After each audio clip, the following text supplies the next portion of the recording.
পিরোজপুরের নাজিরপুরে যথাযোগ্য মর্যাদায় পালন করা হয়েছে মহান স্বাধীনতার ঘোষক, বহুদলীয় গণতন্ত্রের প্রবক্তা ও শহীদ রাষ্ট্রপতি জিয়াউর রহমান বীর উত্তমের ৪৪তম শাহাদাত বার্ষিকী। এ উপলক্ষে সোমবার সকাল ১১টায় একটি শোক র্যালি উপজেলা সদর থেকে শুরু হয়ে বিভিন্ন সড়ক প্রদক্ষিণ করে নাজিরপুর সরকারি মহিলা কলেজ মিলনায়তনে গিয়ে শেষ হয়। র্যালি শেষে সেখানে অনুষ্ঠিত হয় এক আলোচনা সভা। নাজিরপুর প্রতিনিধি মোহাম্মদ আল আমিন হোসাইনের প্রতিবেদনে থাকছে বিস্তারিত।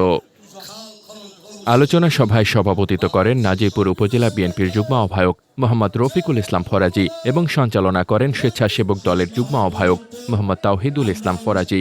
অনুষ্ঠানে প্রধান অতিথি ছিলেন বিএনপির কেন্দ্রীয় নির্বাহী কমিটির সদস্য ও পিরোজপুর জেলা বিএনপির আহ্বায়ক অধ্যক্ষ আলমগীর হোসেন। বিশেষ অতিথি হিসেবে বক্তব্য দেন জেলা বিএনপির সদস্য সচিব গাজী ওয়াহিদুজ্জামান লাভলু এবং নাজিরপুর উপজেলা বিএনপির সদস্য সচিব আবু হাসান খান। আরও উপস্থিত ছিলেন উপজেলা বিএনপির যুগ্ম আহ্বায়ক মোহাম্মদ ইয়াহিয়া খান, আসাদুজ্জামান হাজরা টিপু, মোহাম্মদ শফিকুল ইসলাম শফিক, যুব দলের ভারপ্রাপ্ত সভাপতি ও শাখারীকাঠি ইউনিয়ন বিএনপির আহ্বায়ক এস.এম. রেজাউল কবির, উপজেলা যুব দলের সাধারণ সম্পাদক মোহাম্মদ মিজানুর রহমান খান রিপন, যুগ্ম সাধারণ সম্পাদক অনুপ কুমার শিকদার, সহ সাধারণ সম্পাদক এস.এম. শিপার, ছাত্রদলের সাবেক সভাপতি মোহাম্মদ আবুল কালাম আজাদ লিলন, সাবেক সাধারণ সম্পাদক মোহাম্মদ হাফিজুর রহমান ফরাজি, সাবেক আহ্বায়ক এস.এম. মাজিদুল কবির রাসেল, সাবেক সদস্য সচিব হাফিজুর রহমান লায়েক, ঢাকা কলেজ ছাত্রদলের সহ সভাপতি মোহাম্মদ মিজানুর রহমান শরীফ, ছাত্রদলের আহ্বায়ক এইচ.এম. শামীম হাসান, সদস্য সচিব তারেক আবদুল্লাহ বাপি, স্বেচ্ছাসেবক দলের যুগ্ম আহ্বায়ক মোহাম্মদ মেহেদী হাসান, শ্রমিক দলের সভাপতি হিরুয়ার রহমান, ইউনিয়ন পর্যায়ের বিএনপি নেতৃবৃন্দ এবং শহীদ জিয়া কলেজ ছাত্র দলের সাধারণ সম্পাদক মোহাম্মদ ইমাম খান প্রমুখ।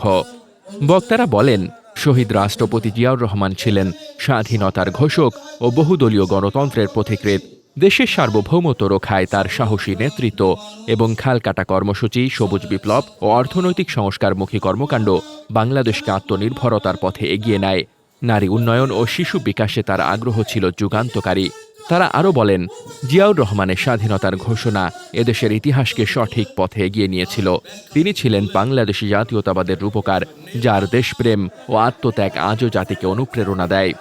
আলোচনা শেষে শহীদ রাষ্ট্রপতির আত্মার মাগফিরাত এবং বেগম খালেদা জিয়া ও তারেক রহমানের সুস্বাস্থ্য ও দীর্ঘায়ু কামনা করে বিশেষ মোনাজাত করা হয়। এরপর উপস্থিতিদের মাঝে তবারক বিতরণ করা হয়।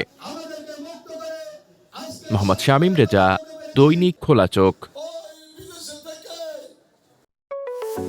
আপনার স্বপ্নের যাত্রা হোক ফ্লাই ইনফিনিটির সাথে।